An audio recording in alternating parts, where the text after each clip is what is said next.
ತಾವೆಲ್ಲರೂ ಸಹಾಯ ಸಹಕಾರವನ್ನು ಕೊಟ್ಟು ಹುಲಜಂತಿ ಶ್ರೀಮಠದಲ್ಲಿ ಮುಂಡಾಸದ ದೀಪಾವಳಿ ಜಾತ್ರೆಗೆ ಆಗಲೇ ಹೇಳಿದ್ರು ಅವರು, ಮಾಲಿಂಗರಾಯಪ್ಪವರು ಈಗಾಗಲೇ ದಾಸೋಗವನ್ನು ವ್ಯವಸ್ಥೆ ಮಾಡ್ಲಿಕ್ಕತ್ತೀರ.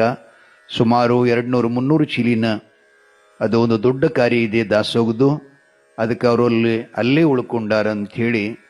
ಮತ್ತು ನೋಡ್ರಿ ಹೆಂಗದ, ಕುದುರೆ ಯಾವ ಜಾತಿದು ಇರ್ತದ, ಮರಿನೂ ಅದೇ ಜಾತಿದು ಇರ್ತದ. ಲಕ್ಷ್ಯದಾಗಿರ್ಲಿ. ಸಣ್ಣ ವಯಸ್ಸಿನಲ್ಲಿ ಮಾಲಿಂಗರಾಯ ಮುತ್ತಿಯವ್ರ ದಿನ ಲಗ್ನ ಆಗಿಲ್ರಿ, ಮೊನ್ನೆನೇನೆ ಎಂಗೇಜ್ಮೆಂಟ್ ಆಗೈತಿ ಅಂತ ಮೊಬೈಲ್ದಾಗ ನೋಡಿದ್ದೀನಿ ನಾನು.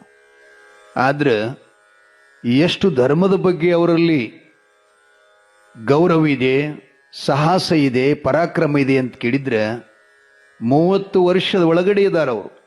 ಇದ್ರೂ ಕೂಡ 26 ವರ್ಷದ ಮಗು ಇವತ್ತು ಇಡೀ ನಮ್ಮ ಕನ್ನಡ ನಾಡಲ್ಲೆಲ್ಲ ಹುಲಜಂತಿಯ ಮಹಾಲಿಂಗರಾಯ ಪೂಜ್ಯರು ಅಂತೇಳಿ ತಿಳ್ಕೊಂಡು 100 ವರ್ಷದ ಹಿರಿಯರಕ್ಕಿಂತಲೂ ಅವ್ರ ಹೆಸರನ್ನು ಜಾಸ್ತಿಯಾಗಿ ಬೆಳೆದುಕೊಂಡು ಬಂದಿದೆ.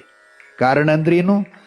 ಧರ್ಮವನ್ನು ಯಾರು ರಕ್ಷಣೆ ಮಾಡುತ್ತಾರೆಯೋ, ಧರ್ಮವನ್ನು ಯಾರು ಆಶ್ರಯ ಮಾಡಿಕೊಳ್ಳುತ್ತಾ ಇದ್ದಾರೆಯೋ, ಧರ್ಮ ತನ್ನಕ್ಕಿಂತಲೂ ಹೆಚ್ಚಾಗಿ ಅವರನ್ನು ಆಶ್ರಯ ಕೊಟ್ಟು ಬೆಳೆಸ್ತಾ ಇದೆ ಅಂತಕ್ಕಂಥ ಮಾತಿಗೆ ಪ್ರಮಾಣ ಬೇಕಾಗಿತ್ತು ಅಂತಂದ್ರೆ ಅದು ಹುಲಜಂತಿಯ ಪಟ್ಟದ ಪೂಜಾರಿ ಮಹಾಲಿಂಗರಾಯ ಮುತ್ಯ ಅಂತ ಹೇಳ್ಬೋದು ಬಂಧುಗಳೇ.